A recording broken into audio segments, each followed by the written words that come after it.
All right, thank you so much, Zach, for once again helping us organize this session, Women in Islam. My name is Nurul Sayed, and I'm going to be co-hosting this session. And our main presenter for today is, as usual, Dr. Sabeel. I just want to remind everybody who's joining us that we have done 2 sessions prior to this. The first session was on November the 3rd, which is the Islam one-on-one. We had a good turnout that time. 85 people joined us, and a lot of questions were there. And then last week on the November 10th, we had the Sharia law presentation, which was a different topic. We couldn't cover some of the questions. We would like, if there are no questions from today, we can cover them if needed, but time permitting. And today we are going to do the Women in Islam session. And I will request our guests who are actually joining us to make a note of your questions. There will be, the agenda for today will be that there is a presentation initially for 45 minutes, and right after that we have the Q&A session. You can either type your session in the chat area, or you can raise your hand and ask questions physically with your voice. And we prefer to have you engaged so that we can hear from you. That'd be very nice. But if you're shy or you don't want to ask over the voice, you can always put it in the chat and we can read out the question for you. I do want to mention another session which is coming up on December the 15th, which is the Muslim Jesus, basically showing you what is the Muslim aspect of how the Muslims believe in Jesus Christ. We will show you some facts about his birth, his life, how he lived according to Islam, and his resurrection and the crucifixion, and also the second coming of Jesus Christ. So we will talk about all those topics in the Muslim Jesus, which is on December the 15th, which is a Wednesday, at the same time, which is 5 p.m.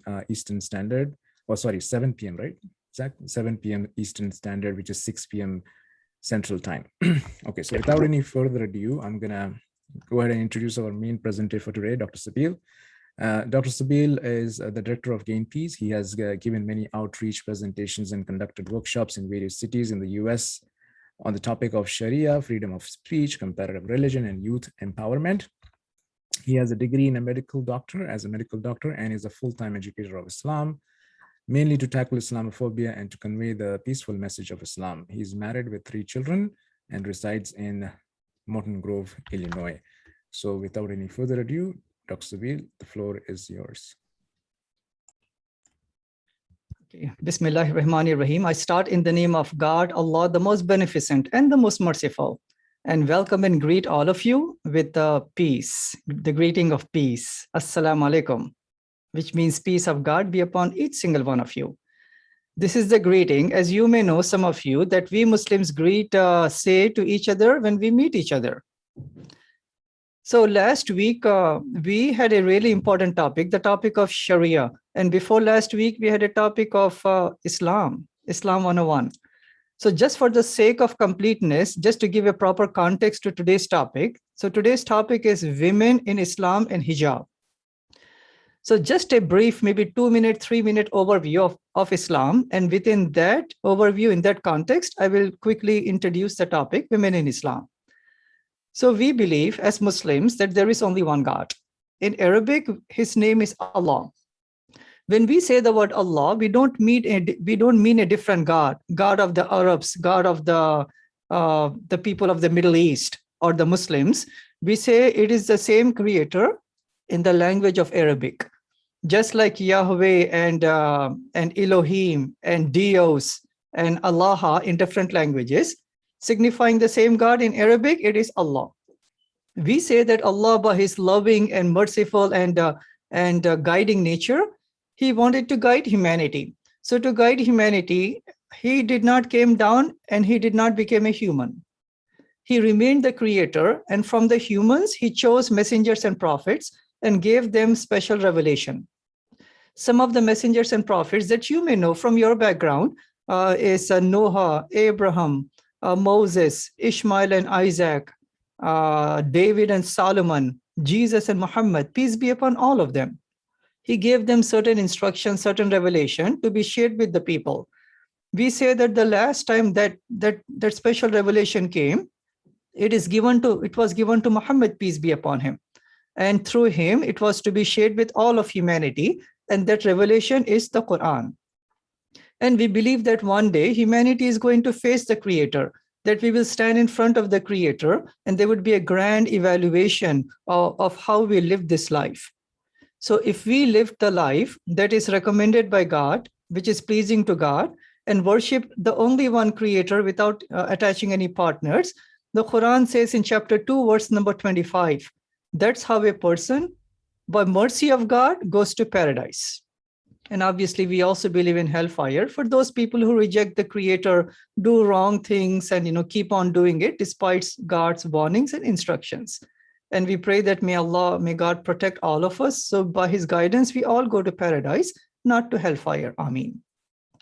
So within the broad context of the guidance that the Quran has and the prophetic example, Muhammad, peace be upon his example, there are many, many different ways that Islam has given instructions in our family life, in our political affairs of the society, in the economic affairs, education, how do we run our justice system. So Islam is a comprehensive faith. So one of those important instructions and the guidances came for the women, not only the Muslim women, but all women of all of humanity. So this topic today is going to be focusing on the rights, the honors, the responsibilities, and the respect that Islam has given to women. I believe this topic is really important, and I really thank Zach and Richard and all the admins over here and all of you coming here, patiently listening the last 2 weeks and again coming back. Applaud to all of you. Very good. May God guide and bless all of us. The topic is really important. Let me just start showing my slides. The topic is really important because according to USA Today, there are many, many misconceptions people have about Islam. In fact, the most misunderstood faith in the whole world of all the faiths combined is none other than the faith of Islam. So I would say that a lot of things have to be done from the Muslim side to educate our brothers and sisters of humanity, what Islam is and what Islam is not. But from the side of our non-Muslim friends, you also have to go to the Quran and the authentic sources and contact the Muslims and come to forums like these, so we can know that what does Islam say about women, myths versus facts.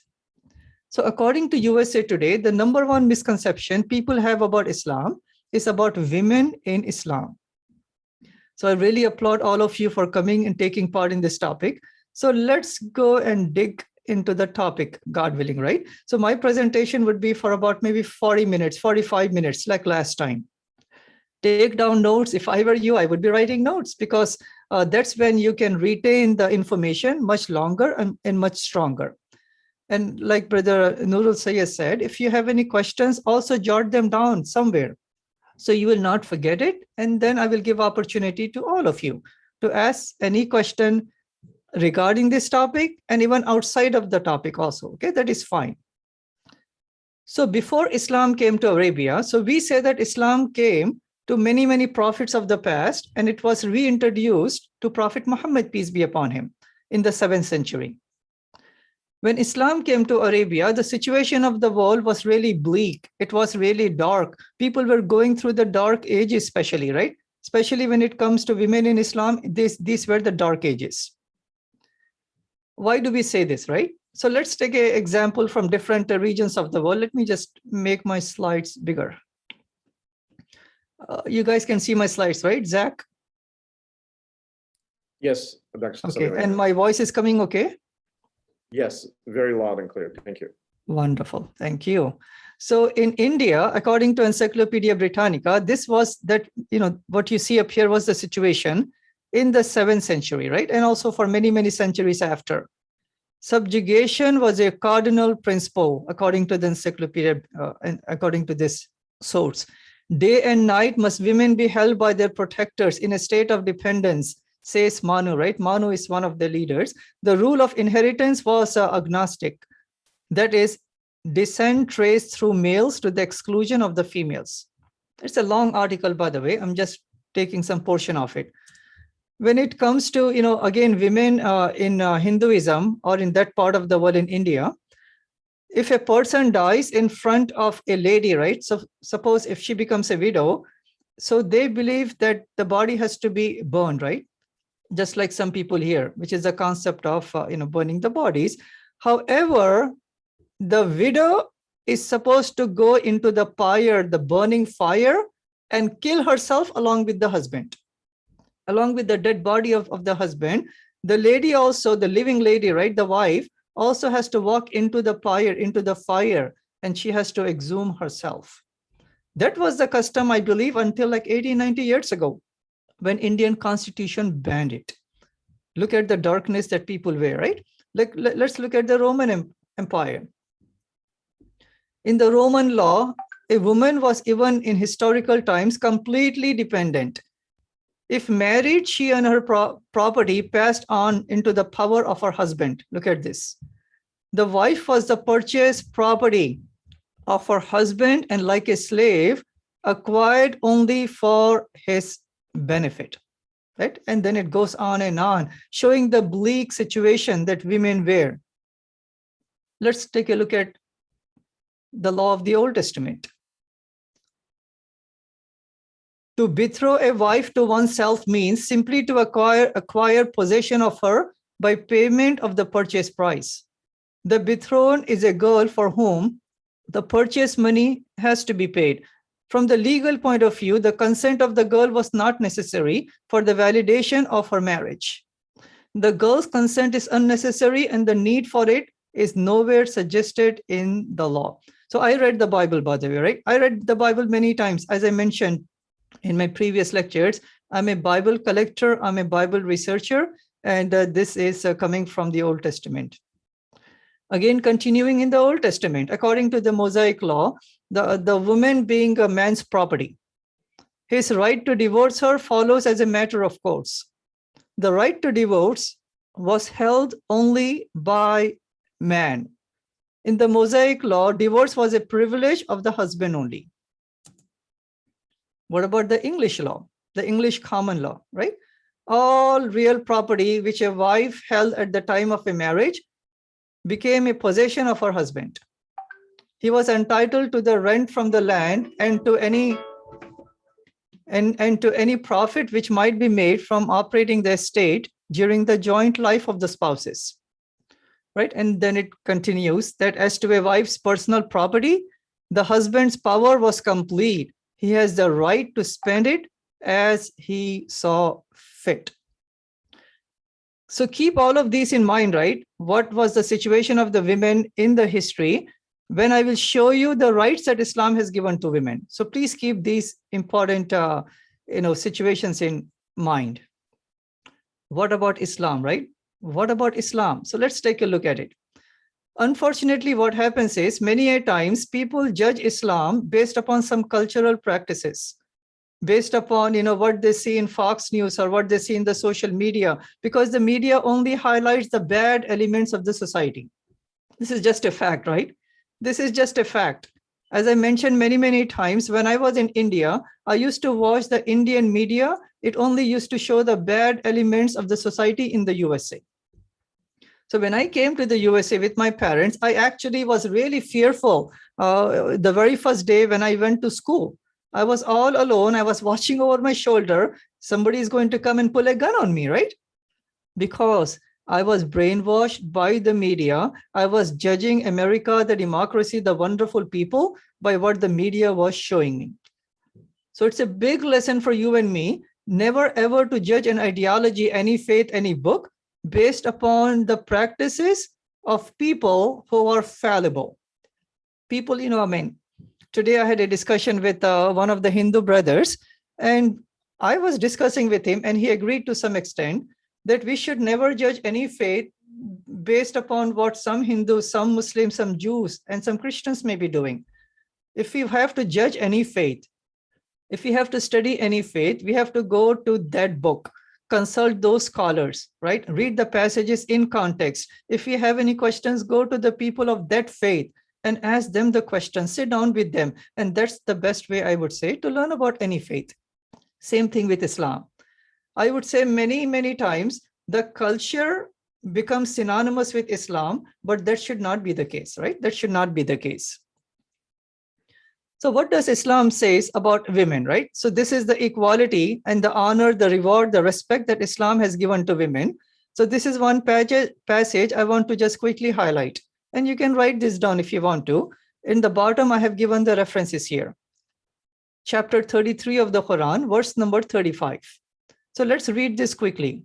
So God is saying about certain actions and speaking about men and women. So God is saying that indeed, the Muslim men and Muslim women, the believing men and believing women, the obedient men and obedient women, the truthful men and truthful women, the patient men, the patient women, the humble men, the humble women, the charitable men, the charitable women, the fasting men, the fasting women, the men who guard their private parts, and the women who do so, and the men who remember Allah often, and the women who remember Allah often. For them, Allah has prepared forgiveness and a great reward. Equality in Islam. Yes, indeed, there are different roles that God has assigned to us based upon our psychology, our bodies, our different ways that Allah has structured us. But if we fulfill our roles as males, and if the females fulfill their roles, they will get 100% equal reward in the eyes of God. So there is the equality this verse is indicating about both males and females. Respect of mothers, right? So I will go over respect of mothers, the respect of the daughters and the wives. Then I will elaborate upon the wonderful rights that Islam has given to women. What are the roles that Muslim women are fulfilling, empowered by Islam? And then lastly, I will go over the concept of hijab, right? Why do women wear the hijab? And then inshallah, God willing, we will take any question that you may have on this topic or any topic within Islam, inshallah. Respect of women, what can I say, right? When I lost my mother in 2016, I was devastated. I wrote a small line on Facebook saying that today one of the doors of paradise has been closed to me now. One of the doors of paradise has been closed for me because my mother is not gone. And the reason I said that is because there is a hadith, there is a saying of Prophet Muhammad, peace be upon him, that paradise lies beneath your feet of your mothers. That means by respecting and obeying and honoring and taking care of your mothers. That's one of the ways, according to Islam, to go to paradise. For that reason, I mentioned in that Facebook page that today one of the doors of paradise has been closed for me. Respect of mothers. The Quran says in chapter 17, verse number 23, not just about mothers, but generally about parents. This is a passage from the Quran. This is a translation. Your Lord has commanded that you should worship none but him, and that you be kind to your parents if either one of them or both of them reach old age with you. Say no word that show impatience with them, and do not be harsh with them, but speak to them respectfully. This is the Quran, honoring our parents, especially our mothers and fathers both. Then Muhammad, peace be upon him, he said, as I mentioned this hadith, that paradise lies beneath the feet of your mothers. Honoring and respecting and obeying and taking care of them. No, there is no such thing in Islam, as I always has been saying, that the nursing home for the parents is the home of the child. That is the concept that we have in Islam. And then there is a man who came to Muhammad, peace be upon him, and asked him a really important question, that, O Messenger of God, who among the people is the most worthy of my good companionship? Look at the question, right? Who amongst all the people is the most worthy of my good companionship? The Prophet said to him, your mother. The man said, then who? Then the Prophet said, your mother. The Prophet said, the man said, then who? The Prophet said, your mother. Then the fourth time when the man said, then next who? Then the Prophet said, your father. So again, it shows. So we are not, putting down fathers. There are other narrations in which fathers are also being, raised to a really high standard. But since mothers are the one who give the birth, they carry the child, with pain and suffering and patience for 9 months or so, Allah has raised the status of mother to such a degree that even paradise lies beneath the feet of mothers. What about respect of wives? Before Islam came, a person used to get, intimacy with any person, multiple partners, no responsibility, and then he used to move away without taking care of the wife or the child which was born. Now let's see what Islam says regarding the respect of wives. Muhammad, peace be upon him, he said, amongst the Muslims, the most perfect as regards to his faith is the one whose character is the most excellent. And the best amongst you are those who treat their wives well. Brother Nurul Sayed, 2 weeks ago, I was invited to a marriage party, and I was the main speaker up there. And I had 7-8 points about what makes a successful marriage. And I mentioned to them also this narration. And I mentioned to the bride and the groom, looking at them and looking at all the people, even if a person follows only this one advice, their marriage is going to be successful. Right? Love and respect and honor and being the best towards the spouses is the way for a successful marriage. And this is the advice coming directly from the Islamic sources. What about daughters, right? Well, before I mention about daughters, let me say this, please. As I mentioned, how dark the situation was when people were there before Islam came to Arabia. They were in such a state of darkness that it was shameful for a person, for a family, for a home to give birth to a baby girl. If they used to hear that, this lady has given birth to a baby girl, people used to look at the person with shame. This was before Islam came to Arabia. So what they used to do is, after the baby girl was born, Brother Zach, you'll be like, embarrassed. I mean, we will be so, disgusted with this. They used to wrap up the baby girl, 1-day-old baby girl.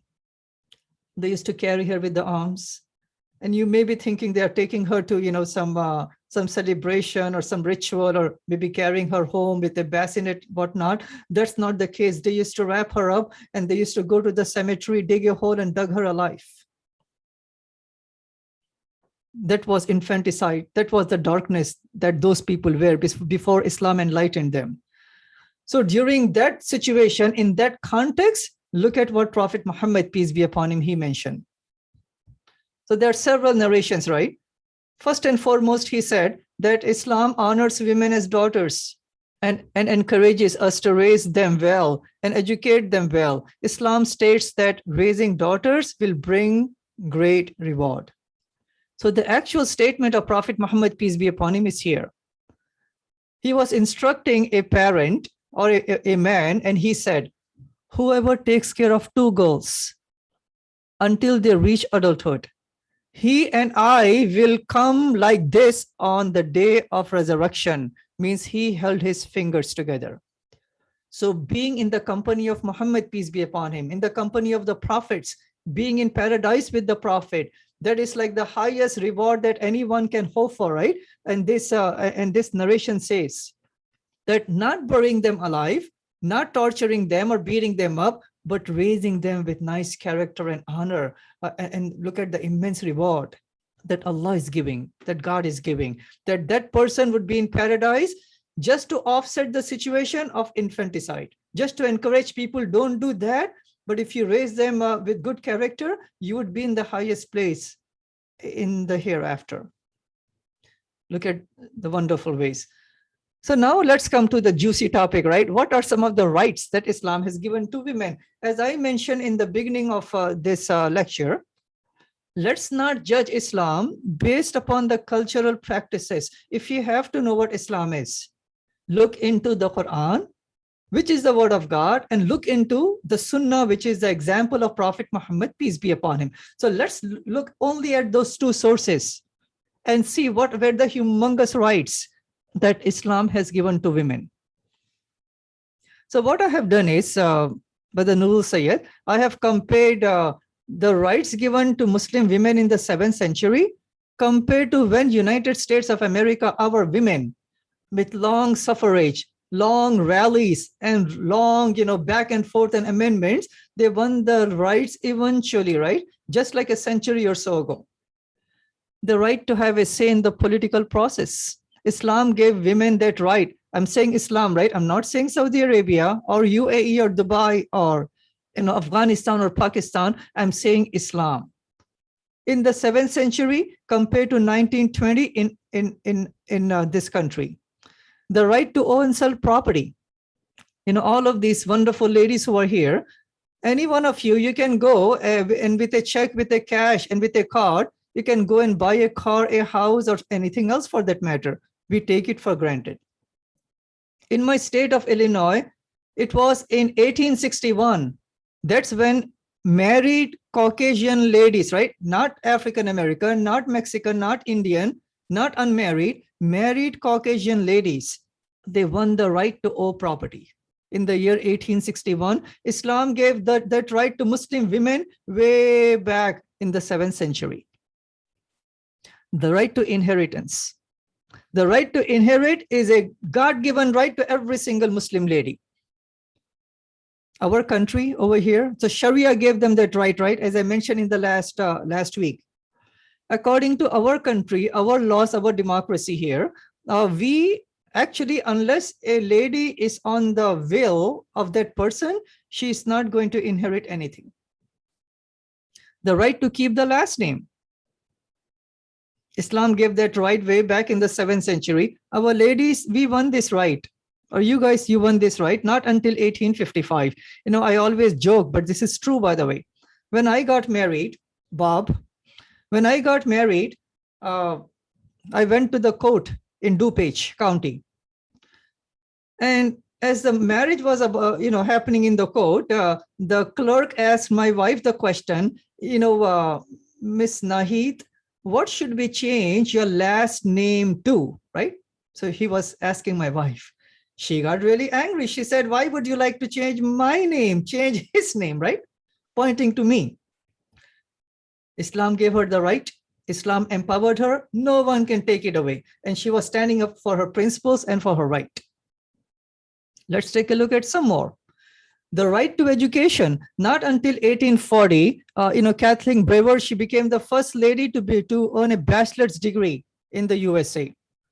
Before that, it was not a norm, but Islam gave women that right and the responsibility and the obligation to gain education. Right? In the 7th century, I'm saying, right? So you would be surprised to find out,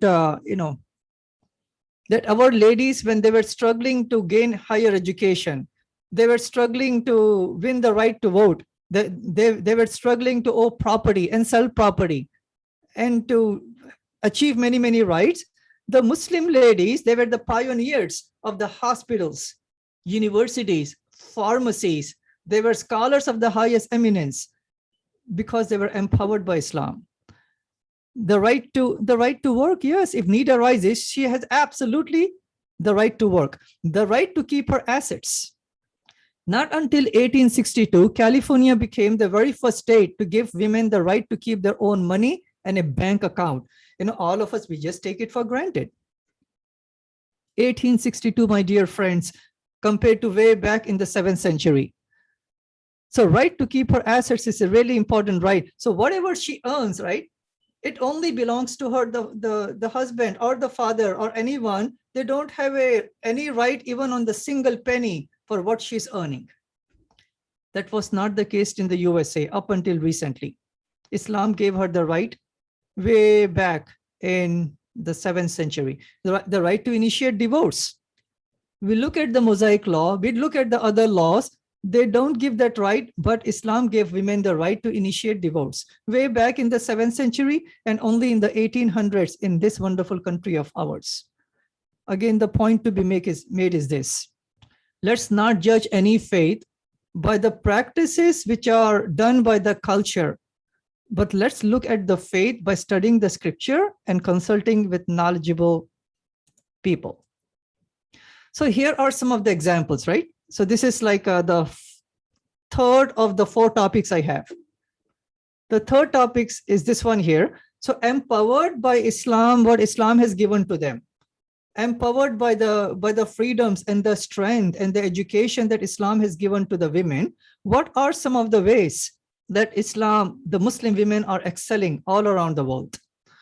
So when you look at Mary, the mother of Jesus, we say that she's a role model for all the Muslims, all the Muslim ladies especially. We said that our women are wearing the hijab because they are also emulating the great personality, the great person of Mary, the mother of Jesus. Khadija, may Allah's peace be on her, she was one of the wives of Prophet Muhammad, peace be upon him, and she was a noble lady. She was like the Bill Gates of her time, one of the richest ladies, or one of the richest persons. She was a Muslim. She was a Muslim. In the 7th century, I'm saying, right? The right to do the business, the right to make money, the right to keep her own money. 7th century. Aisha, one of the other wives of Prophet Muhammad, peace be upon him. She was young, but she was one of the most eminent scholars of all time. Even the Muslim males, they used to come and study under her. So that shows that this current situation, which I'm going to show you, the Muslim doctors and the physicians and the head of the states who are women, this is not just only for our century. This goes back all the way to 1400 years plus. All right. So let's take a look at some other ones. When it comes to the Muslim pioneers in the history, as I mentioned before, I believe in the last class and the class before, the oldest continuous university in all of history, right? The oldest continuous university, way before Harvard and Cambridge and Oxford or any other campus in the whole world, it was made by a Muslim lady wearing the hijab. Who says this? The Guinness Book of World Records and UNESCO. Not by some Muslim scholar, right? The secular sources, the scholarly sources, they are the ones saying it. So this was made in the year 859. And this is the name of the university. And this was made in the country of Morocco, Africa. So Africa was pioneer of the universities. The second oldest was also made by the Muslims, which is in Al-Azhar, Cairo. This is way before any other European or American campuses. You know, we have a GPS system. When I go to new places, the GPS system of the times, 1,000 years ago, it is called as the astrolabe. So Maryam al-Ijliya, a Muslim lady, she was one of the pioneers of the GPS system. And because of her, there were long expeditions by all over the world, looking at the stars and then calculating the routes. So again, a Muslim lady, a pioneer of the GPS system of that time. What about our times, right? What about our times? In 2016, she became the very first Muslim lady from the USA wearing the hijab and taking part in the Olympics. And she won the bronze medal. But before that, she also won the gold medal in the year 2014. She was the world champion of fencing. And she's a Muslim lady empowered by the hijab and by the rights God has given to her. You know, she says this: it is important to me that youth everywhere, no matter their race, religion, or gender, know that anything is possible. So she's standing up, she's saying that, yes, don't look at my hijab, look at my talent. And these are some of the ladies. You know, she's a local in Chicago, Madiha M. Saeed, right? Dr. Madiha Al Saeed. She's a practicing Muslim. And she is doing wonderful, ways that she's impacting the community. Then Tahira Rahman wearing the hijab, she became the very first lady wearing the hijab, who is a news anchor person in the USA. Again, empowered, right? Empowered by God-given rights that God has given to them. How about these other ladies? Caroline Walker Diallo, she became a New York State judge, the first Muslim woman elected to serve as a judge in the USA, wearing the hijab, empowered by Islam. She's also a scholar over here. This lady, she's an activist, she's a speaker, and she's an advocate for Muslim ladies, right? So these are some of the roles that our sisters, our mothers, and our daughters, empowered by Islam, that they can achieve anything that they want. Dalia Mujahid, first Muslim woman appointed to a position in President Barack Obama's administration, right? Way back. She's an Olympic sprinter. The hijab has never been a problem for me, right? Again, public speaker, right? You can be a journalist. You can be a reporter. You can be an author. You can be a member of parliament, the House of Commons in Canada. Yes, Muslim ladies. Yes, of course. You can be a healthcare consultant, humanitarian interfaith leader, professor. Yes, she's a professor teaching the rest of the people. This is again, Carolyn Walker, right? So lastly, and I'm going to end with this, right? Then I would like to take as many questions as possible. Would be some people, they have the perception, maybe some misunderstandings about the hijab. So hijab is the covering of modesty that you may have seen Muslim ladies that they wear. So what hijab is and what hijab is not, really quickly, then we will wrap up, God willing. Now, take the hijab as a dress code. Anytime, anywhere that you work, there is a dress code that is given to you. You know, my kids, they go to school and there is a dress code in the school. As this school over here, this is a middle school in the USA, and they have this on the website. There is a dress code, what they should wear, the limit of what they should wear, and then what they cannot wear, what they should not wear. If you go to any work, if you go to any restaurant, no shirt, no shoes, no service, right? When I used to work in the hospital, there was a dress code that we used to abide by. So hijab is a dress code that we say that our Creator has given to us, so humanity can live with chastity and harmony and justice and peace and respect of each other. So hijab is mentioned in the Quran, right? The concept of modesty is mentioned in the Quran 2 different times. One is in chapter 24 of the Quran, verse number 30 and 31. Second time, chapter 33 of the Quran, verse number 59.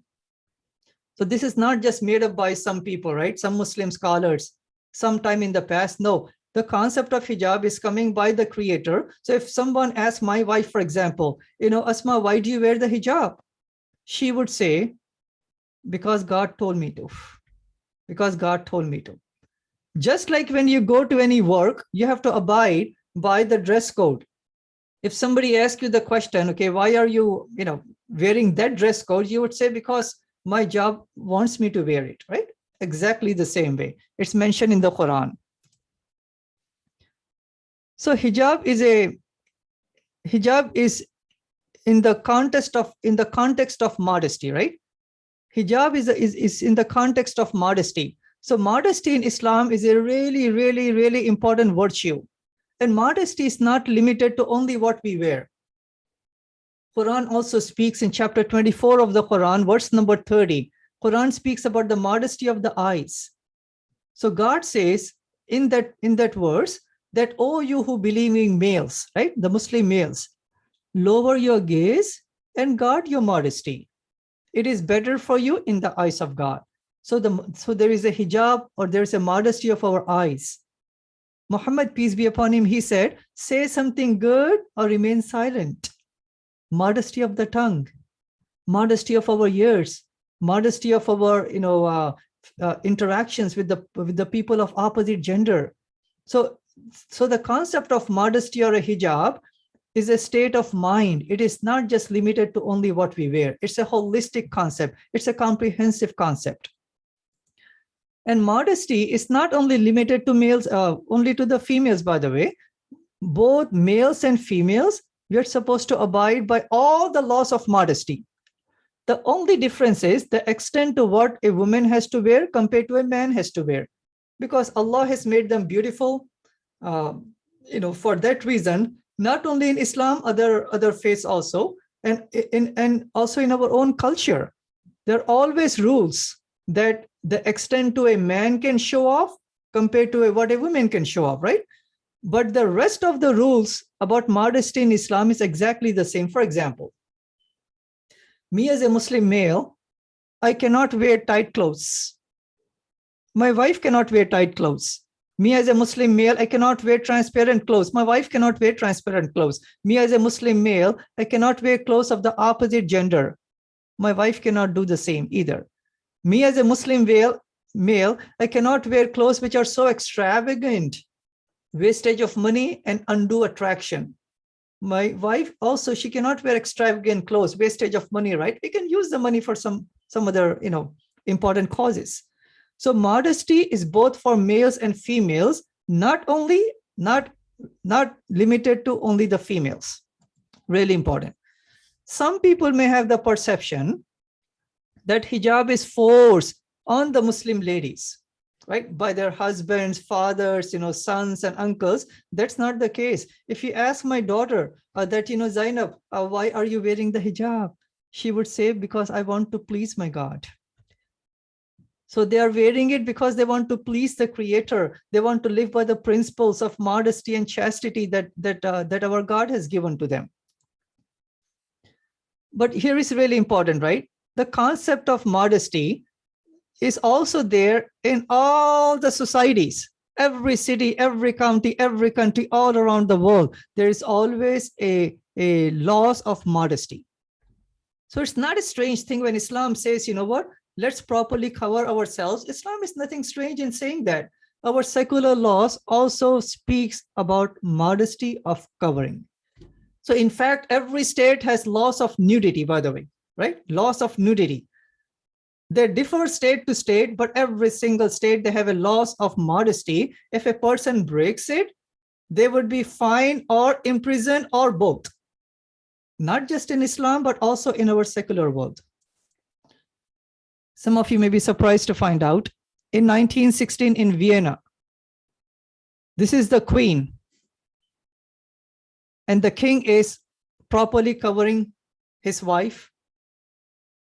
She's not a Muslim, she's not oppressed, but that was for the sake of modesty. This is a European country, this is a Christian country, and this is an elite lady. Do you think she's oppressed? Definitely not, right? For the sake of modesty, I went with my family. This was before COVID. I went to the local public library and we were going over, when did the immigrants, when they came to the USA.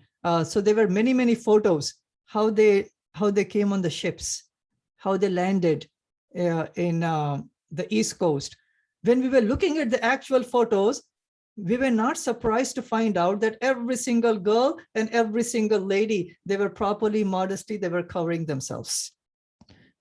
Up until I believe 1940s and 50s, even 60s, well, may not be 60s, right? 1940s and 50s, if you go and watch those movies from that time, you will find that every single lady up there, almost everyone, I would say, right?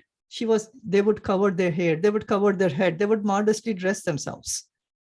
So what Islam is saying is nothing strange, nothing unusual. We all believe in that anyway, in our books and in our culture of the past. Look at her. Look at her here.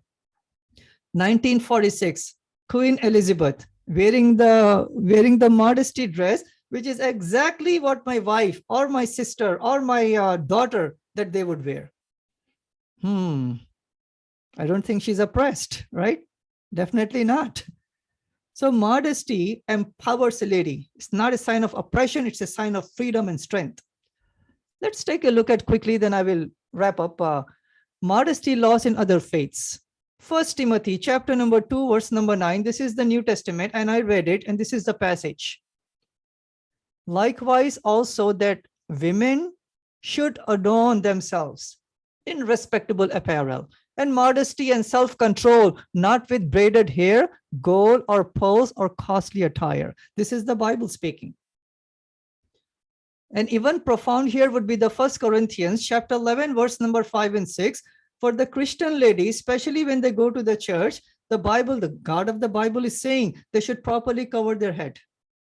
If they don't do it, it's a dishonor for them. It is as if they have to shave off their head. That's how much dishonor it is. So Catholic ladies and the Christian ladies, they have to wear the hijab, especially when they are in the church, when they're praying. A story comes to my mind. We got a call from Amish people, right? Amish people. Our mosque got the call. And they said, we want to come and visit your mosque and we want to look at your Friday services. We were excited. New guests are coming, right? Especially the Amish, never met them before. So we were waiting outside the next Friday for them to come in, horse carriages and chariots and whatnot. But in came yellow school buses, right? We were saying, wow, what happened to you, Amish? So they came in the yellow school buses. But the point of the story is this. They came inside. We had a good session, Q&A session, intro to Islam session. They heard the sermon.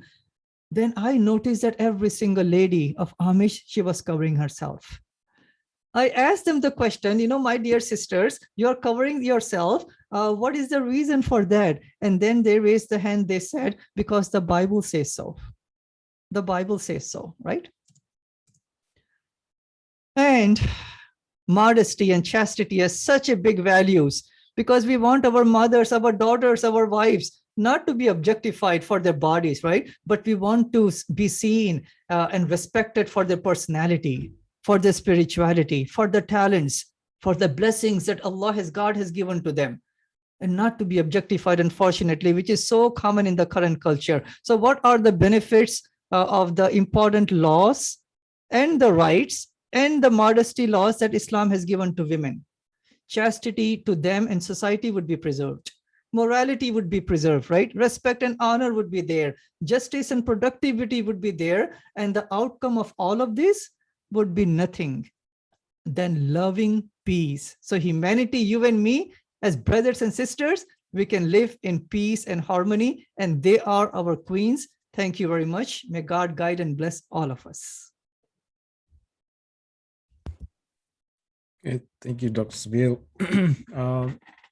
Okay, so our next segment is the Q&A session. This is a very important topic, relating to Islam, because many of our Muslim sisters are actually judged and, harmed because of the misconceptions that are out there.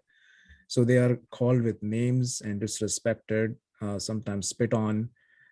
Comments like "go back to the country where you came from." These are the things which is very common for our sisters that face in Western societies. So it's because people have a lot of misconceptions, and I would request anybody who's on this call, like if they want to raise their hands, ask questions, or you can type your question in the chat so that we can have that answered. We would love to hear from you. There is no question which is a bad question. We will not be offended at all. Please feel free to raise your hand and ask. Otherwise, I'll take something which is the first question from the chat while somebody's raising their hand. Zach, do you want to add something? Oh, no, I want to thank Dr. Sabeel. And I guess just to kick it off, and I apologize if I'm taking priority of the questions. I'm sorry. How did it start historically? This is a history meetup, right? Historically, how did it start that women start wearing hijab?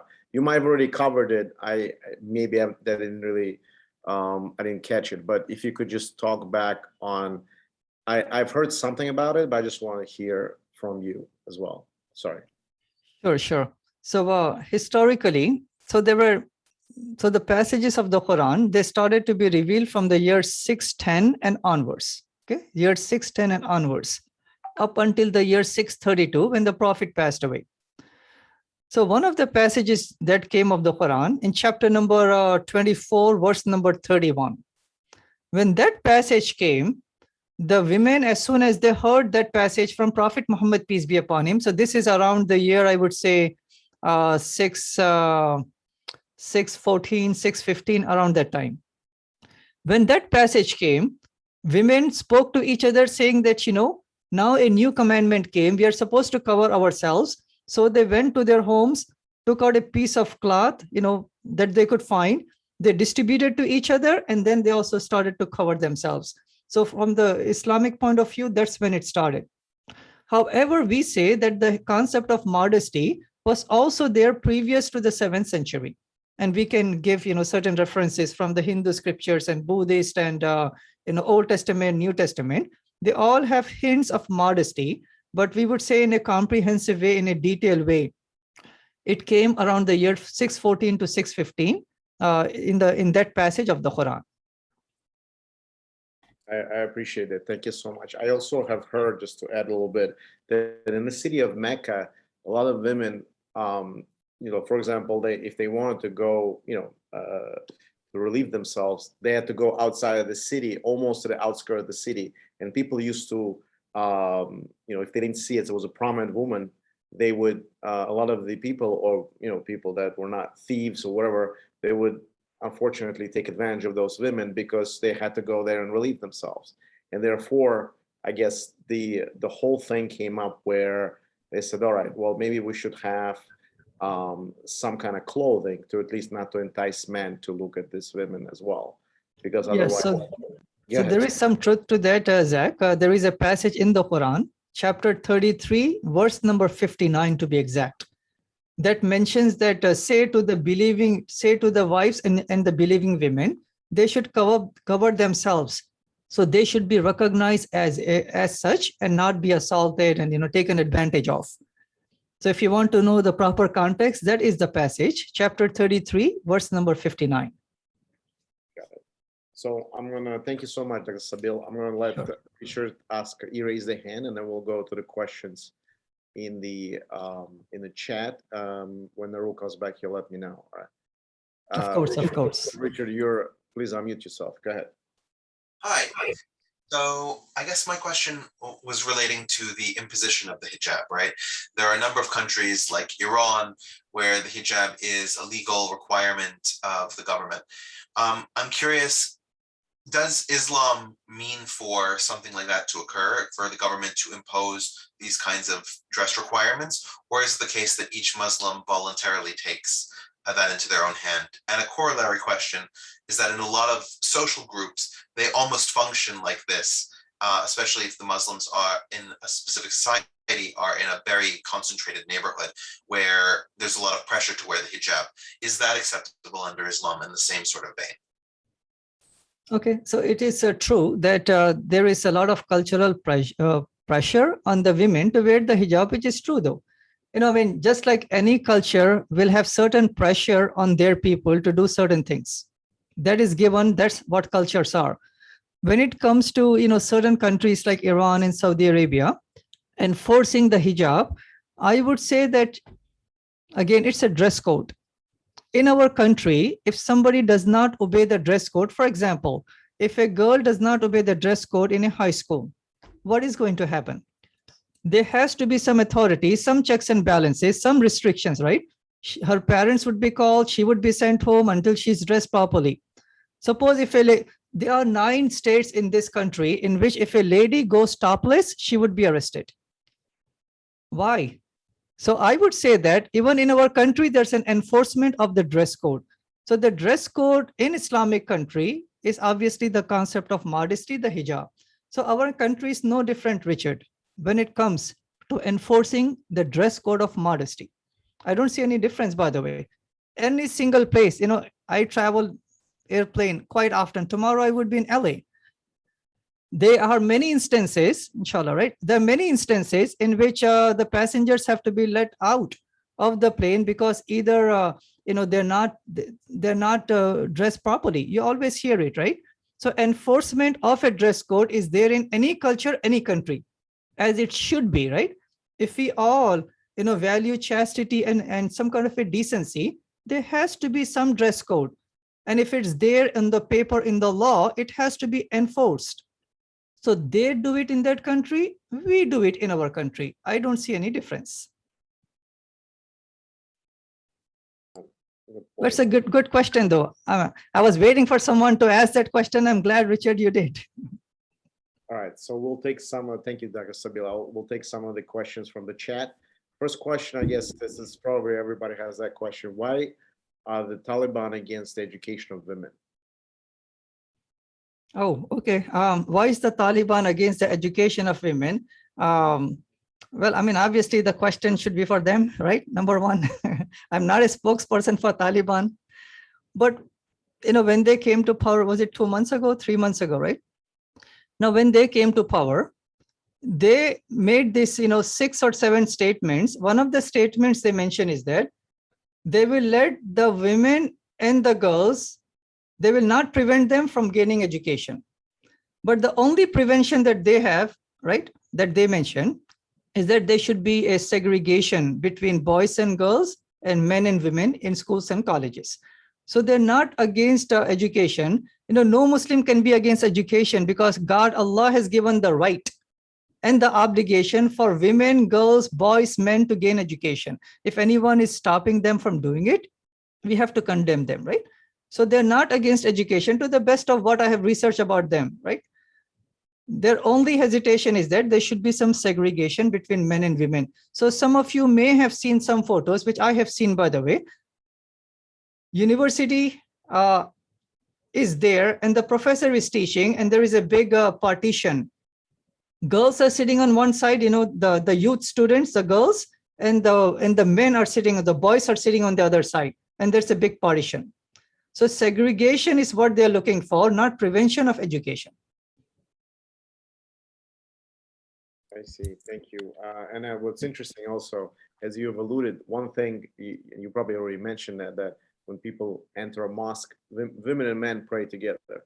Like in some of the religions, that doesn't happen. Women go on one side, men go on the other side. Within the mosque is an equality as well. So yes, yeah, maybe I can just mention, 1 minute quickly, since you brought this. Islam not only allows, Islam also encourages women. Nobody can prevent my wife from going to the mosque. And women, they pray in the same hall.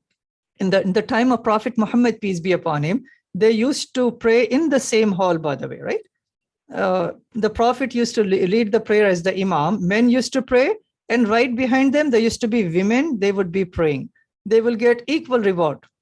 So yes, and then they used to ask questions. They used to be educated by the Prophet in the mosque itself. And they were empowered to such a degree than, what we saw and what I have shown, that scholars and movers and shakers of the society, hospitals, pharmacies, because Islam empowered them to such degree. Yes. So coming to the mosque is also, allowed for the Muslim ladies. Praying with the men, obviously there is segregation, but they can pray in the same hall. Nurul, you want to take over from here? Yes, sure. Thank you. I apologize for stepping away for a few minutes. So I want to mention a couple of comments. It's not a question actually from some of the participants. So Edna mentions that women in the US have the right to inheritance, all inheritance, including to men, is according to a will. I think that basically what she's trying to say is, women have all inheritance from the men. Can we elaborate more on how the inheritance is divided between when a husband passes away or a father passes away? Can we elaborate on that, Dr. Sabeel, if you do want to do that? Yes. So Islam guarantees all the nearby relatives of a deceased person some guaranteed inheritance based upon how close that they are to the person who passed away, right? So Islam does not discriminate between males and females. However, this is for the sake of education, right? I'm not saying anything negative about the Bible. For the sake of education, in the Old Testament, if they are both brother and sister, right, and their father passed away, the daughter will not get anything if there is brothers of hers, alive. But if there are no brothers, only girls are there, then the girls will inherit something according to the Old Testament. All right. But in Islam, it's a guarantee that every child, both male, female, or any adult male and female, they will get inheritance, some portion, based upon the financial responsibility that God has given to them. See, the financial responsibility in Islam is only to the males, not to the females. So for that reason, her inheritance is a bit smaller or lesser compared to the inheritance of a male, because she has zero financial responsibility when it comes to the paying the bills and lodging and clothing. It's a responsibility 100% by the father when she's not married, when the girl is not married, by the husband, when she's married. And if the husband passes away, then if there is an adult son, then his responsibility 100% financially for the lady. So, but if she's working somewhere, then all the money is hers, by the way, but the male family members are responsible financially for her. So that saves her time away from working a full-time job, right? And running the whole house and cooking and cleaning the whole thing. That's a lot of stress. Islam relieves her from it and gives her proper responsibility and proper balance. So both supplement each other, both the husband and wife. And especially when it comes to inheritance, she's guaranteed inheritance. Dr. Sabeel, Richard wants to say something, so I'm giving him the microphone for a few minutes. Yeah. Thank you, guys. The point that I also wanted to add was it goes to the question of the right of inheritance. One of the distinctions in American law is that, for example, let's say you have a son that you really don't like, right? You can cut him off completely from inheriting, right? You can write that in your will, and he has no recourse if the will is properly signed and all the other legal things have taken place. As far as I understand Islamic law, and please correct me, Sabeel, there is no way that a person can be disinherited to that degree under Islamic law, that they can be completely cut off. And that's what this right of inheritance is talking about, that because you are connected through the family, you have the right to inherit.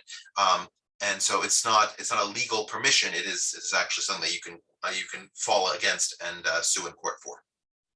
Yes, Richard, you're right. In the American law, I mean, a person can totally cut off their whole family members, right? Or some family members. But in Islam, every family member who is to be receiving the inheritance, they're guaranteed certain portion. Because, just look at the scenario, Richard. Anytime when a famous celebrity, for example, when they pass away, now the family fights over the inheritance, right? Their mother of that person, maybe the wife or spouse and the children, it disunites the family. Now it just becomes, okay, who will get the most money? Islam wants to prevent it. Islam came to unite humanity. So for that reason, God has given certain portion to every family member, so there would not be any infighting after the disease passed away. So that's kind of the higher, greater reason of inheritance guaranteed to prevent any discord in the family members. All right, thank you, Dr. Sabeel. We have another comment, I think, which is not true, I would say, because I read it. So Vinod Kumar says that Sati in India was mainly practiced in the Rajput ruling community, only in the northern part of India. The reason was when Muslims attacked India, they raped women and took with them and put it in haram. To avoid this, Sati practice started. Well, I come from India and I have studied Indian history, and I don't think that is true at all. Okay. Do you want to comment? No, I mean, that's what I would say. Actually, it was a cultural practice. And then the Supreme Court of India, they had to ban it. There are always good and bad apples in the followers of any faith. But Sati was not done by the Hindu ladies because of the Muslim males. It was just a cultural pressure that, your husband passed away. Now you have to, go along with him when he dies, right, in the fire. Later on, also the Hindu ladies, especially now they cannot get married 21. Now they have to wear only white clothes, right? Islam does not mention that. Islam says, yes, you can get married. You don't have to wear white clothes. You should have a life. You can have a life, right? So Islam does not restrict the life of a lady after her husband passes away. So that's the difference between, I think, that culture and the beautiful faith of Islam. Not putting any culture down. I'm just looking from a historical point of view. Brother Kumar, or forgot his name, whoever wrote that comment. Yeah, and historically, even in Mahabharata, I've seen incidents of Sati happening.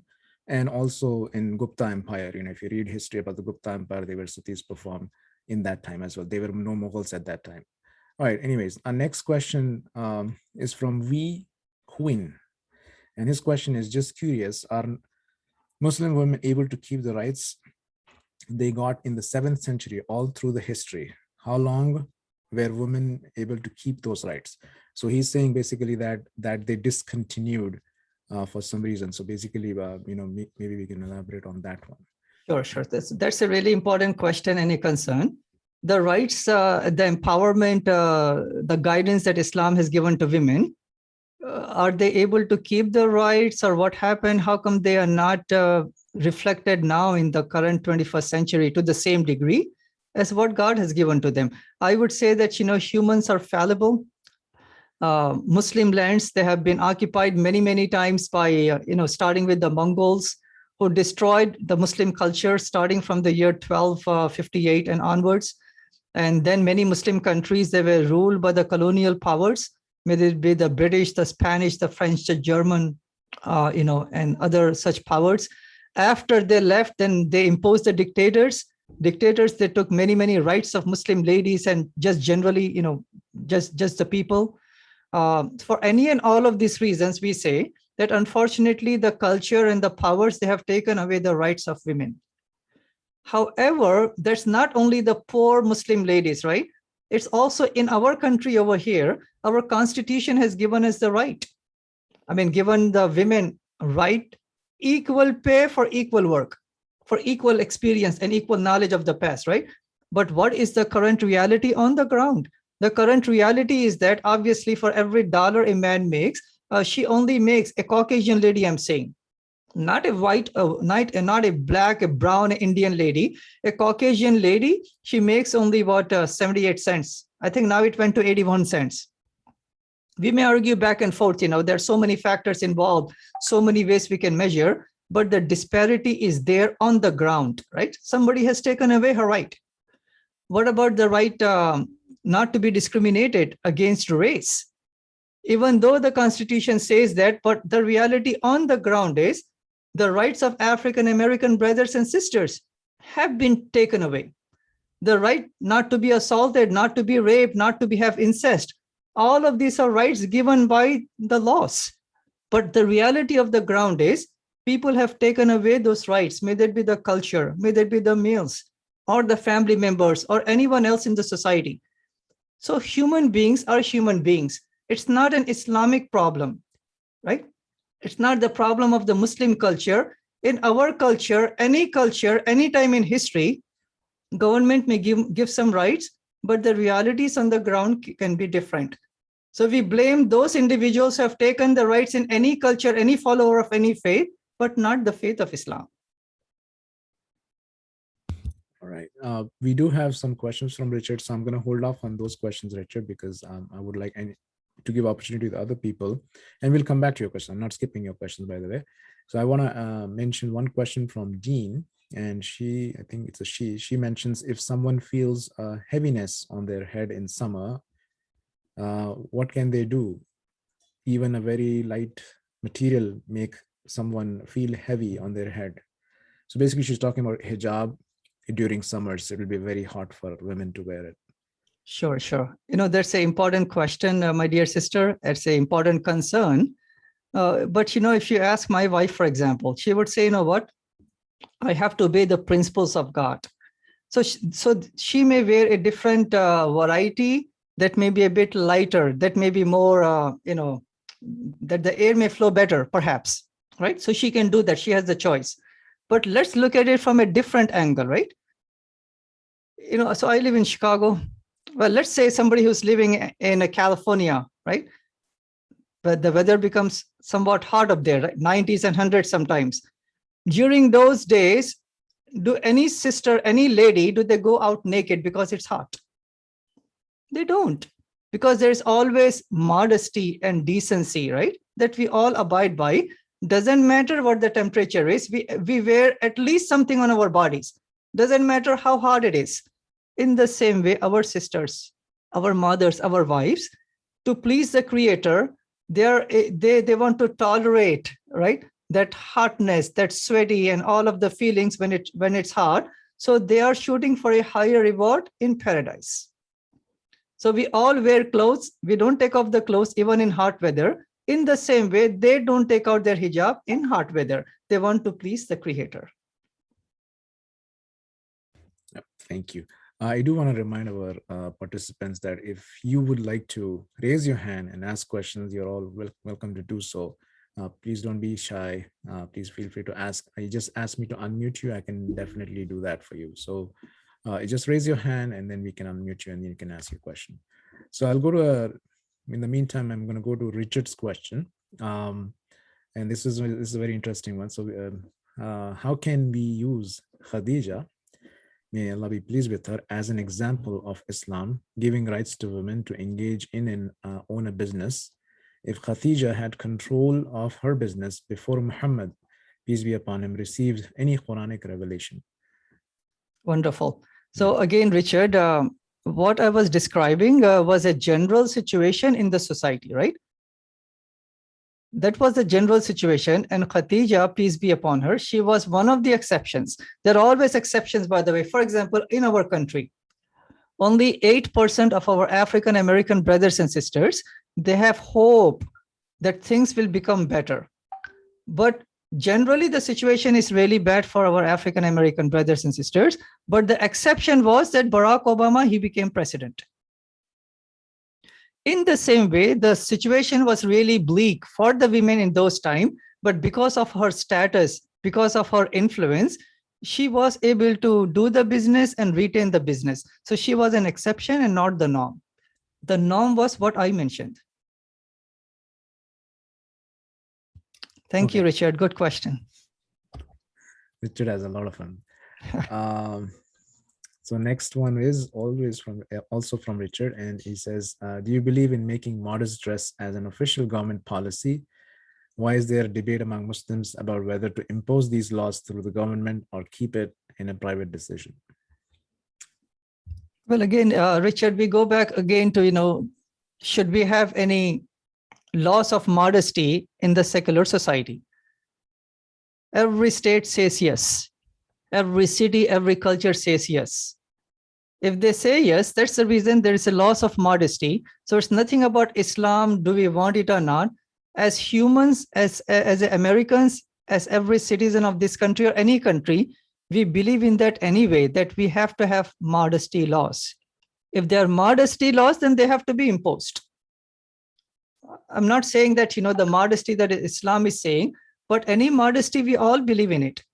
So that means we have to impose. What's the case of, having 35 miles speed limit if there's no cops anytime ever to impose that limit?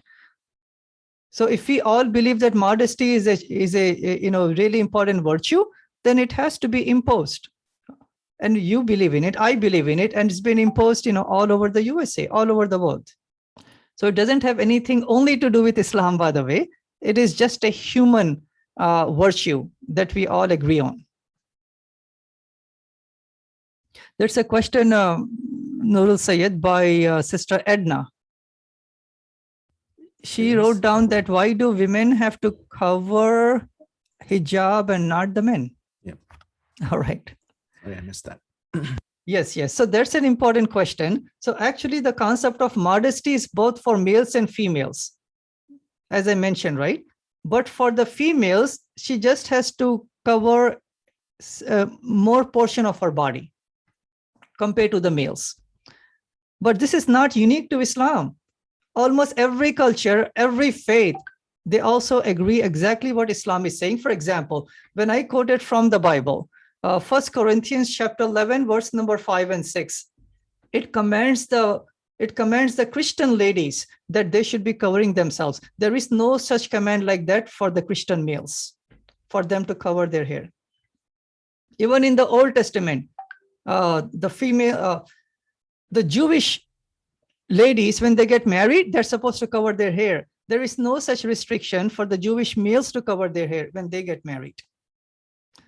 There are nine states in the USA, of the 50 states, in which a man can go shirtless, no fine, no consequences. A lady in those 9 states, if she go out shirtless, she would be arrested or she would be fined.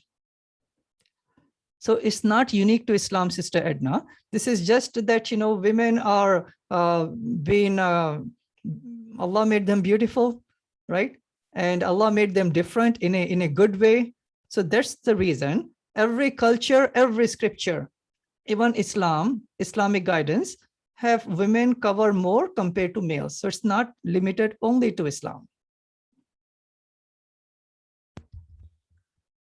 So there are no more questions here, but I can pitch in some question which might be related. So, and from Islamic point of view, men are made the head of the household. I think many of our non-Muslim brothers and sisters do have this question that why Islam makes men the head of the household and not the women.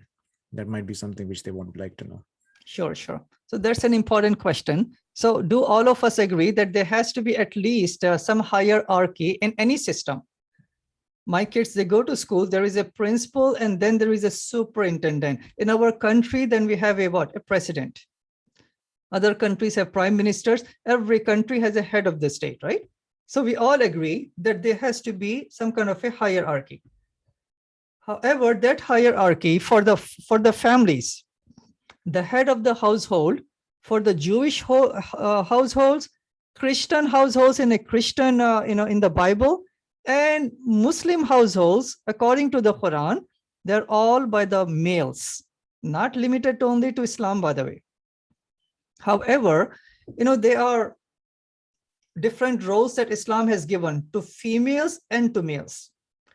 I cannot ever be a lady giving birth, for example, right? That honor, that respect, that responsibility, and that reward is only given to the Muslim ladies. So what Islam has done is it has divided the roles for the males and the females. In certain roles, the males have an upper hand. In certain roles, the females have an upper hand. But if you take the average, they both come to be equal. And if they do their roles, then equal reward by the Creator. Islam is balanced. Islam is wise. And Islamic system, it works. I'm going to ask the participants if they want to raise their hand, ask question, please do so. Yeah, I think Richard has raised his hand. Richard, welcome back.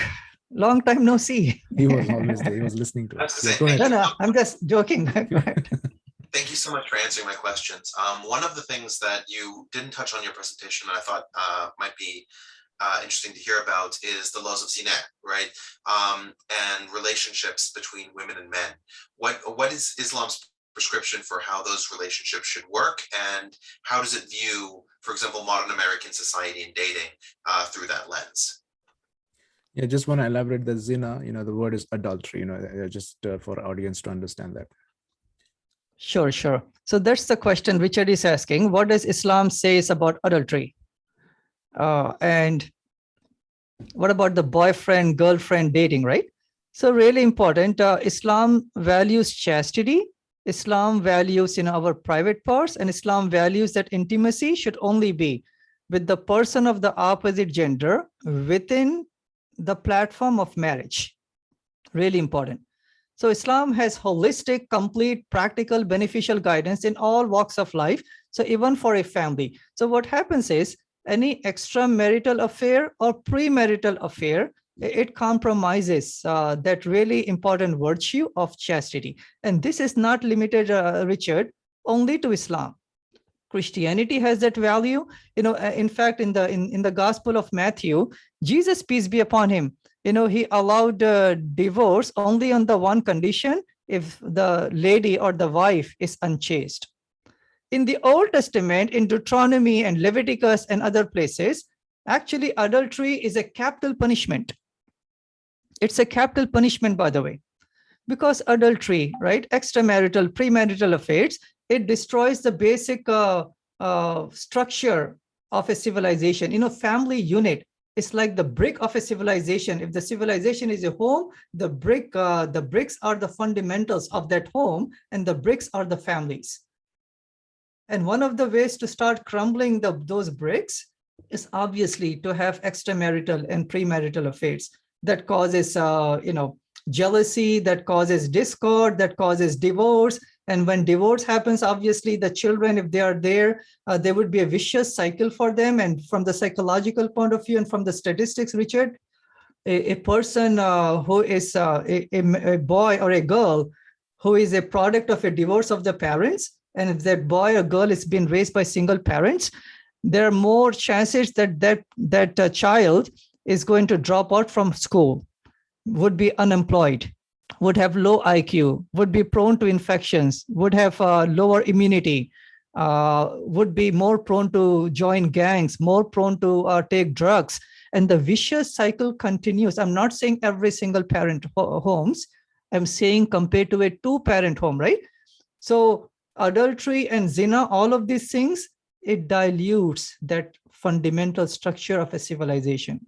For that important reason, in the Bible and in the Quran and in the Hadith, it is a harsh punishment because of the harsh consequences that zina or adultery has on the civilization. Oh, so what about dating, right? You said dating. Okay, really important, dating. So Islam allows that both a prospective groom and a bride, they can meet with each other, but they cannot meet alone. So when I got married, okay, really quickly, when I got married, so my family was looking for a bride for me. So they were approached by this other family who were looking for a groom for their daughter. It so happened that the families they met and they said, you know what, let's bring Sabeel and Asma to a mosque. I went to the mosque in Chicago in Willow Park. So I sat down with my now wife, right? She was not a wife that time. So I sat down with her for a few minutes, just going over her hobbies, her aspirations, her education, what books she wants to read, just a general talk, just to get a gauge about the aspect that would she be suitable or not. Literally after 5 to 10 minutes, I was content in my heart. So when I was sitting there, in that same room, the families were there, by the way, right? They were not like, looking over, but they were there minding their own business, but we were not alone. Then we went back. The family said, you know what, they both agreed to get married, and we got married. So literally we spent less than 10 minutes just to get the content in our heart that we are compatible with each other. So what I was looking for, then I will come to the question is, I was looking for her piety and how religious and how practicing that she is. Because Muhammad, peace be upon him, he mentioned that people, when they are looking for a prospective spouse, they look for one of the four things. Some people, they look for how wealthy the person is. Some people, they look for, the outward looks, right? Handsome and, how good looking the person is. Some people, they look for the status of the person, right? Good education, maybe CEO and whatnot. Then the Prophet said, some people, they look for how religious and pious the person is. Then the Prophet mentioned, go with that last attribute for the marriage to be successful. And I was just looking for that, even though she has all of the other qualities, right? Thank God. So the reason dating and being alone is not encouraged, actually it's forbidden in Islam, is because sometimes being alone in the room leads towards, touching and hugging and, intercourse. And obviously, right, adultery and zina comes up there, and the unborn children, discord in the society, as I mentioned. So to prevent leading towards that higher, sin, Islam wants to cut the very first step at all, which is being alone, right? So for that important, wise reason, wise guidance, Islam does not allow the Western style dating. I think there's something related now is, I think we should include a topic of polygamy attached to this. Do you want to touch upon the polygamy part? Well, because sure. nobody's asking questions. I'm really disappointed. Please ask questions. No, not disappointed. These are good questions. But you guys are doing great. If you're like, sinking in all the information which I have given to you, a lot of information, right? Amazing information. So that's fine. You can always give us a call, contact Zach, contact Nurul Sayed for more questions. Okay. So what about polygamy, brother Nurul Sayed? Just a topic? Yeah, basically, why are men allowed for women marry 4 women? Sure. The reasons behind it, basically. Okay, wonderful. Yeah. You know what, Richard, there is so many topics within women in Islam topics. I have to leave some, I have to include some, right? So I'm giving a lot of time for the Q&A session, exactly for you guys to bring in those topics. Polygamy, right? Now, Islam did not introduce polygamy to the world. despite what some people think or say. Polygamy was always there all throughout history. What Islam did was Islam restricted polygamy. Islam gave the proper balance, the proper rights to the women, and proper responsibility to the husband. That's what Islam did, by the way. Polygamy was always there, Richard, as you may know from your history. You are so smart that even if you look at the Indian cultures, the Jewish cultures, the Christian cultures, before it was prohibited, not by the Bibles, not by the Vedas, it was prohibited by the secular constitutions. For example, it says in 1 Kings, chapter number 11, verse number 2, 3, and 4 and onwards, that Solomon, he had 700 wives. Not one, not two, not three. If I count up to 700, it will take a long time, right? He had 700 wives. Almost all the prophets of the Old Testament, they had multiple wives. Even Abraham had more than one wife. Moses and David and other such immense entities, they had more than one wife. Not a single prohibition about taking more than one wife in the Old Testament or the New Testament. Yes, I said the New Testament also, right? No prohibition in the Bible. There is no restriction about polygamy in the Bible. What Islam did was, through the Quran, through the commandments which are there in Islam, Islam restricted women or men from marrying more than 4. So it says in chapter number 4, verse number 3, marry 2, 3, up to 4, but if you cannot do justice, marry only 1. So the condition is that if a person cannot do justice to all of his, 2, 3, or 4 wives, then he should not even marry more than 1. He should only marry 1. But you may be thinking, what is justice? Equal food, equal clothing, equal time, equal smile. If I smile at one, second one, right? Equality in all respect. But if a husband cannot do it, I cannot do it. I'm not sure if you guys can, the males over here, I cannot. That means the Quran says, marry only 1. So Islam did not came. So actually that is a really important protection that Islam has given when it comes to Muslim women, right? When it comes to Muslim women, that is a really important way that Islam is protecting our ladies. Without the polygamy, without the polygamy, which is an exception to the rule. See, polygamy is an exception. Just imagine if there is a war and many males die in the war, there would be excess of women. So Islam wants every single person, every single adult to have the warmth of the family and the children and the spouses. And unfortunately, that could never happen if only one male and one female marries, right? So these are exceptional situations when wars happen and things like that. Now, Richard, I have seen a survey in the Chicago Tribune, and this was, so this was the survey about. A typical male in this country, they have altogether, a typical male, I'm saying, they have 7 either premarital or extramarital affairs combined. Up to 7, right? So males in this society, they are polygamous. They are not held responsible for all the things that the husband is to be held responsible. Yes, if the lady that they are having the affair with, if she becomes pregnant, if she gives a child, he can just go away from the home. And he only has to give some money, right? Even then, they don't give money. But this lady, unfortunately, she has to raise the child by her own. She has to go to work, be as a mother, be as a father, be as a homemaker for the child. And then, as I mentioned, the child is more prone for sickness and lower IQ and falling into drugs and gangs. Vicious cycle continues. What is the solution? Solution Islam gives.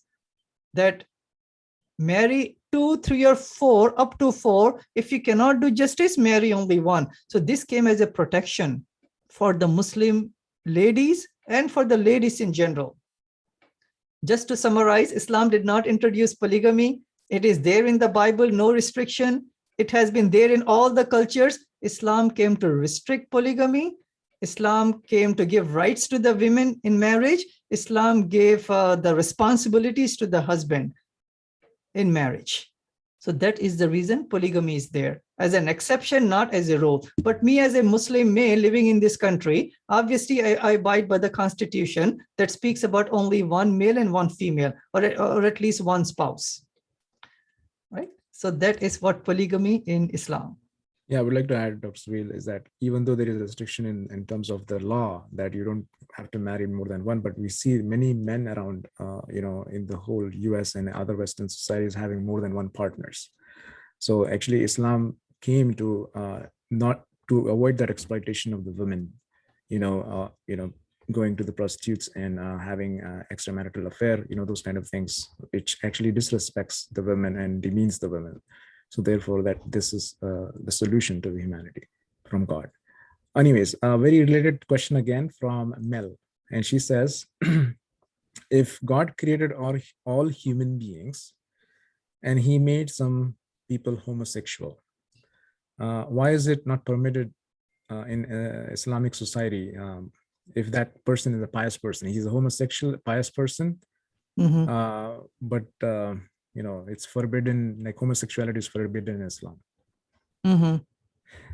So, okay, so why is it forbidden? Or so basically, female cannot marry, and a male cannot have a relationship in Islamic point of view, right? I think she's asking according to that. Why is the reason for that? Okay. So our creator has given certain instructions in a comprehensive way that covers all walks of life, as I mentioned. And one of the instructions is that for family. For the family, God has only allowed the males to marry females and the females to marry the males, right? So that is the only way that a marriage is legal in the eyes of God. So this is not, as I mentioned before, unique to Islam. In Old Testament, in the New Testament, it is absolutely forbidden for male and male to get married and female to get married. What is the reason for it? Allah knows the best, right? God knows the best. What we can say is that from a psychological point of view, both males and females, husband and wife, they supplement each other's talents. They supplement each other's blessings that God has given to them. A father is a father figure. A mother cannot take the father figure based upon the abilities God has given to the fathers. In the same way, a mother figure is the mother figure. Her warmth, her compassion, and all the ways that she can raise the child. The man cannot do it, not to the same extent, by the way. There are always exceptions, but generally the supplementation is there, right? So for any and all of these reasons, God has only chosen for the males to marry females and females to marry males. Not unique to Islam. Other faiths also, they say the same thing. That does not mean that we should discriminate them at a human level. For example, in the mosque which is close to me, if somebody comes by, right, a male or a female comes by, we never ever will discriminate the person. We don't say, what, are you a LGBT person or a straight person? We don't have a list up there to have, ask people the question, did you commit any sin today, or what is your gender background? Anyone is welcomed. But as they come in, we can just, counsel them, saying that, these are Islam's guidance. This is what Islam says. So at a human level, we should not discriminate. But when it comes to marriage, Islam is not an exception. Other faiths also have the same rules. Male to female and female to male marriage. So intimacy is only within that bound, not pre or not extramarital. And even if it's a heterosexual relationship, Dr. Sabeel, there are restrictions even there as well. Yes. We cannot simply just go about, having relationships with anybody. There are restrictions in terms of who to marry. Islam gives a very clear indication of list of people who you cannot marry. And rest of the people you can marry, but there are also guidelines how to approach for the marriage. Right. You're right. So also for the heterosexual males and females, there are guidelines. And even if a person, like, a male marries a female with all the restrictions, right, with all the guidance, even within marriage, there are certain ways the intimacy should be done. So Islam is so minute, so detailed, so beneficial, so comprehensive. Even within a legal marriage, there are proper ways to approach husband and wife.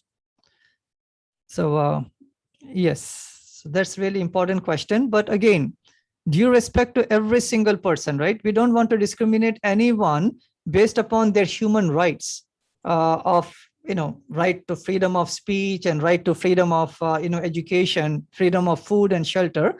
But only when it comes to this marriage situation, there are certain restrictions that we follow, and our Christians and Jews brothers and sisters, also Hindu brothers and sisters, they follow something similar.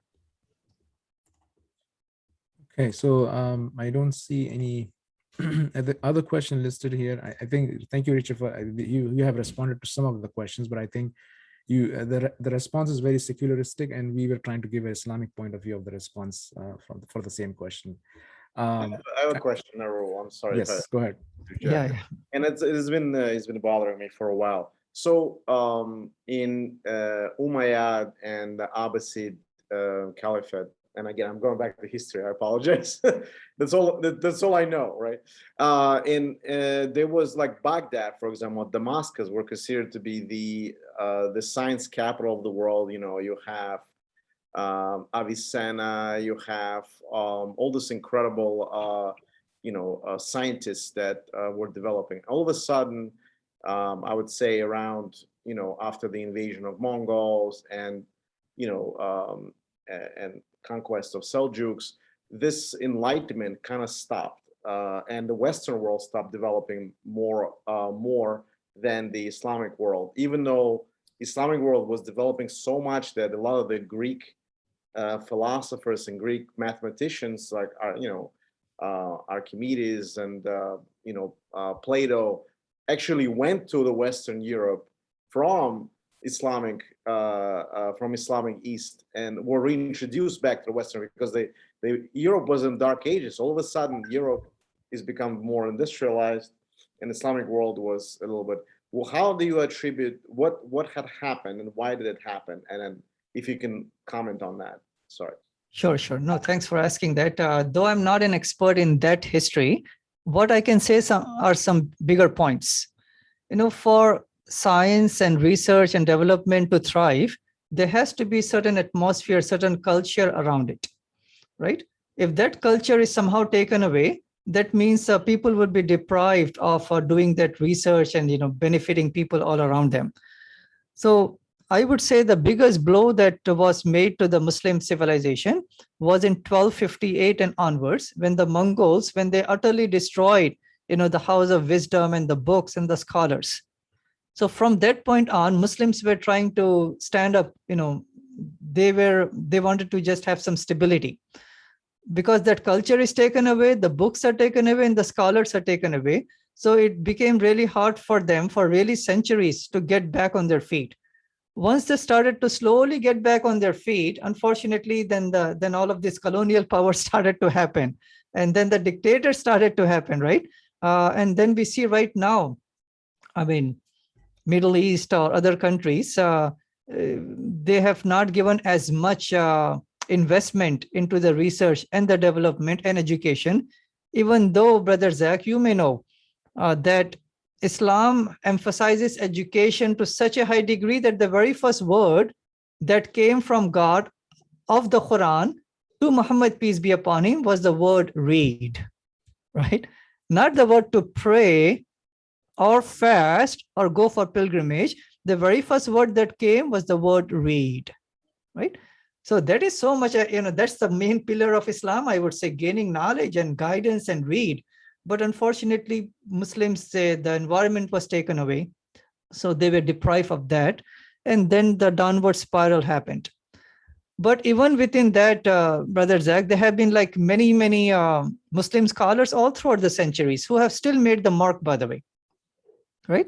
But not to the same extent as the golden age of Islamic sciences, as we found in the Muslim Spain, the Baghdad, the Cairo, the Damascus, and other places. All right. And then I guess the next question is to follow that. As a medical doctor, how do you reconcile a lot of the science that you can't explain, for example, or the science that you can explain to Quran and and all the other additional writings? Sorry, I just wanted to ask that. The Quran. that, sorry. Sure, sure. Well, actually, it's not a way to reconcile. Actually, we appreciate, I say that Islam is not, contradictory to science or opposing to science. Science is part of the bigger Islamic picture. And the reason I say this, Brother Zach, is there are no less than 750 places in the Quran. Okay, quote me in this. No less than 750 places in the Quran that God in the Quran is encouraging and obligating humans to think and ponder and research and investigate, travel the world so you can find the truth. So Islam encourages people to become intellectuals, not blindly believe just because some culture, some ancestors used to believe certain way. Now, on top of it, in the Quran, I say, right, and many other books, they say that there are so many scientific miracles and facts in the Quran that our modern science has recently discovered. Like, for example, when it comes to how this universe began, it says in the Quran, chapter 21, verse number 30, that don't the unbelievers see that the heavens and the earth, they were joined together like in one primordial mass. The whole universe was in one singularity. That's what the Quran says. And then an explosion happened from there. Then verse 33 says of chapter 21, 2 verses after, it says that the sun, the moon, the galaxies, all the celestial bodies, they're rotating and they're also revolving. We were not sure about the rotation of, modern science, about the revolution of the sun. Now we figured out the sun takes 200 million years for it to revolve around the center of the Milky Way galaxy. So Quran speaks about embryology. Quran speaks about physics and math and biology. So how do I reconcile, especially my field, which is the field of biology? I would say that the biogenesis could not have happened if not the direct intervention by God. Biogenesis means the very first cell could not have been created. With my knowledge of that field of medicine, the knowledge in every single cell, in the nucleus of the cell, in 20,000 plus genes of the cell, it is like a computer code, zeros and ones and ones and zeros. So when we see a code, we know that there is some intelligence who produced that code. When we see some radio signals, we know there is some initiator of those signals. When we see like the Rosetta Stone, we know somebody wrote that. When we see, the English alphabet, like the letters and the paragraphs and the books, we know somebody has written that. In the same way, within every single cell, within every single nucleus, there are instructions, A, T, C, and G. So that's the code within the cell, right? So by the way that they arrange themselves, that provides information for the rest of the cell, how it should function. So just like we have a brain, the brain of the cell is the nucleus. So if you decipher the information within the nucleus of a cell, Brother Zach, you have to write down to fill that much information, you need 900 books and 500 pages thick each book, right? The size of a Harry Potter book, for example. That's how much information is there within one cell. So I can say from my medical field that when we see a book, we know there's an author. When we see 900 books, information within the cell, it could not be nature. It has to be somebody who is supra nature. And that supra nature entity we say is God. So that's how we can reconcile the wonderful design. The Quran says in chapter 41, verse number 53, that God has given the signs all around you and within you, so it can become known to you that this is the truth, means this is by God. So, this topic itself, we can give a whole lecture, which I gave. I'm actually interested in something like this, like we'll pick, any scientific approach and then just try to go through it. And it's in a lot of religious books, there is some of it is in there. Like you just said, astronomy, for example, is important. And then we know of Ulugh Bek, who was the Timur Laim's grandson, was the one of the biggest astrologists, and identified and built a lot of mosques in Samarkand, and was a prominent pious religious person, Sufist. So Yes. it's an interesting aspect of it that it's interesting to talk about. You know, when it comes to astronomy, right? The stars that we see at night, 1/3 of the stars, they are named by Muslim astronomers. Right. Do you know that? So when we look into the sky, the whole sky is filled with Arabic letters, Arabic names in one way. That's the impact of Muslim astronomers that they had. And we can say the same thing in almost every other field. Well, Arabic, numbers, it's an important thing. Obviously, there's a lot of things that came from Baghdad particularly. But I guess Mel has a question. Earl, you want to read it? Or yes, Sure. so very, very important question, and I was expecting this to come through. So Christians and Jews have modified their stance on gay marriage. Islam has not, and thus many people see Islam as a static religion with no evolution. Perhaps this is intentional in Islam to keep it pure. Basically, she's talking about the reformation of Islam. Sure. So Sister Mel, thanks for asking that question. So there are certain instructions in Islam in which there is no exception. But there are certain places where there is exception. And I can give you some exception to some instruction, by the way. So generally, abortion is forbidden. Abortion is forbidden, but there is an exception, right? So the scholars have said that if the mother's life is in danger, if she gives birth to that child, that means it is better to abort the child to save the life of the mother. In the same way, we say that there are always exceptions, but when it comes to certain laws, like praying 5 times a day, for example, or worshiping only one God, or having wholesome families, so there are certain laws that God has given that we have to, we have to abide by them. And one of them is the law about marriage between males and females. Now, when you wrote down that Christians and Jews have modified it, I don't think every Christian is going to agree with you. I don't think every Jew is going to agree with you, right?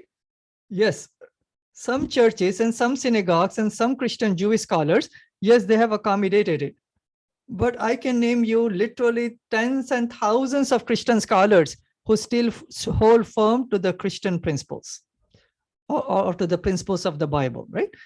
So even if all of Christianity, for the sake of argument, all of Judaism for the sake of argument, if they alter the laws given by God, then we have to ask this fundamental question. Why did God give those laws to begin with? Do we think that God is more wise or we are more wiser than God? So there has to be a wisdom that why God gave those laws. So if you are a Bible believer, right, or any scripture believer, if the scripture has forbidden something, that means I would obey the Creator. I am fallible, humans are fallible, God is not fallible, He's infallible. So any which way that you look at it, our job is to make sure that we please the Creator. We do good to others, but we cannot compromise the principles God has given, because ultimately we have to stand in front of the Creator. Even a small suffering in this world is fine compared to the immense reward God has given to us. So I pray for the patience of those people who are struggling, who are getting biased and bullied and whatnot. However, I would say that holding to the principles of the Creator is going to give us the immense reward by God's mercy in the hereafter.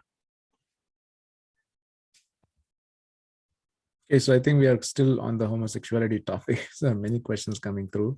So Jean says, what if a woman is given male cells and they become masculine and it is not their fault and vice versa?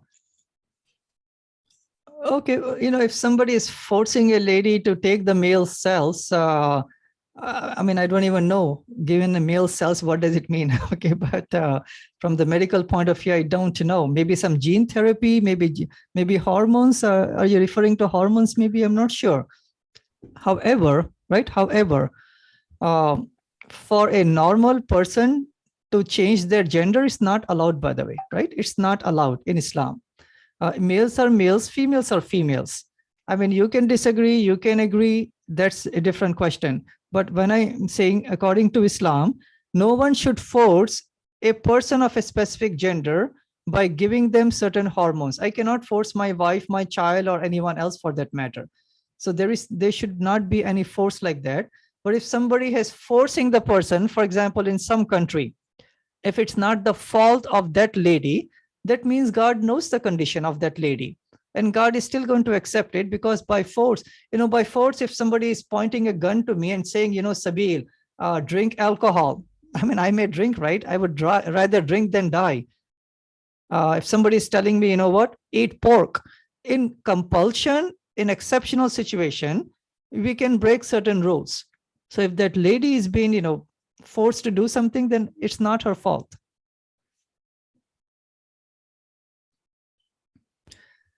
All right, so appreciate all of you, really enjoyed the questions, but I hope and pray that the main thing that should be taken from this lecture, from this presentation, would be that let's not judge each other's faith by the practices of some fallible, uneducated humans. I would not like to judge Christianity or Judaism or our American females based upon the atrocities the females are going over here in this country. May that be the 20% incest rate in this country, right? 93,000 of our sisters in this country, they get raped. 5% of college students, they get raped, right? And the Me Too movement and the 7.8 million spousal abuse on the females by the males in this country. I will never ever judge Christianity or Judaism for the abuses our women are having in this country. In the same way, it is not fair to judge the beautiful faith of Islam that has given humongous empowerment and rights and freedoms and strength to the Muslim women based upon some cultural practices. So my hope, my prayer to each single one of you is that if you want to learn about Islam, read the Quran. As I mentioned in the last program, if you go to the website GainPeace.com, you can get a free copy of the Quran for your own education. Nobody's forcing you, right? GainPeace.com. You can order a free copy of the Quran, no strings attached. It's free, right? Read it for yourself and compare to what I have said. Read the book on Prophet Muhammad, peace be upon him, and you will really agree that, immense way that God has empowered us. He has blessed us. Let's enjoy the blessings. Let's thank God for the blessings. And I pray that may God guide and bless all of us. Give us the best in this world so we can live as brothers and sisters in peaceful, loving peace. And may God give us by his mercy eternal paradise. I really enjoy this. Thanks a lot for listening. Thank you so much, Dr. Sabeel and Zach, for organizing. Obviously, just a reminder for all of us, we have another session coming up, which is the Muslim Jesus. It is on 15th of December, which is Wednesday, 7 p.m. Eastern time zone. So please feel free to join and also share with other individuals who might be interested in that. And with that, thank you so much, everybody. And Zach, you have final comments. Final comments. I want to thank you again, Dr. Sabeel, and really amazing presentation. All three of them, and then we're looking forward to the fourth one. And then just to remind people, if you have missed the first one, we actually had rescheduled or the repeat of the Islam 101 for January 15th. This is going to be broadcasted to our UK brothers. And so we're going to have probably around 400 people there or so. We'll see how the Zoom will handle it. And then, I just want to say, Narul, if you're willing to include also one more session at some point, what I'm interested in is the people of the book. Maybe you're going to be discussing that, Islamic Jesus, and just include that as part of that. So just understand how the other religions within the cultures of the. So it's like a comparative study between Judaism, Christianity, and Islam. That's what you're referring to? Like that, okay. Yeah. It would be interesting to kind of get. It will be like, obviously, Dr. Sabeel has to confirm if he's available. We can definitely do it. I'm not trying to. I like it. Let's keep going until 2023. Yeah, but I would request our audience, please ask questions, which will be, it encourages us, because we know that you're listening to us and you're actually understanding what we are trying to say. So that's why. Okay, that'll be nice. Yeah, and thank you so much, and everybody do join our upcoming presentations. And then we have, like I said, if you go to omnicarta.org, This is our website, and all the presentations are posted right now.